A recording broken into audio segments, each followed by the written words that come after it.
I don't want to. On Monday, Main Street Square observed Veterans Day, honoring those who have served past and present on Monday from 9:30 to 10:30 a.m. You can continue. Oh, I'll keep going. It does say my name right now. The program will feature Colonel Kevin Kennedy, commander of the 28th Bomb Wing, Pastor Herb Cleveland, retired military chaplain Mayor Sam Quaker, and a performance by the Dakota Choral Union. See how it's my name now? Yep. The annual Veterans Day Parade, organized by veterans of foreign wars post 1273, will begin at 11 a.m. following on Main Street next to Main Street Square.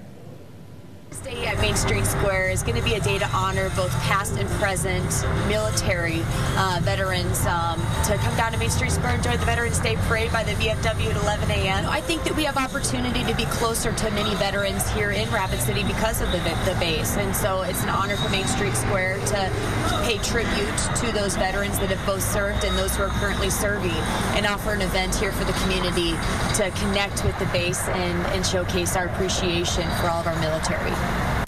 And we have a very special show planned for Monday as well. Interviews with veterans to messages from our elected officials. It's a show you definitely don't want to miss.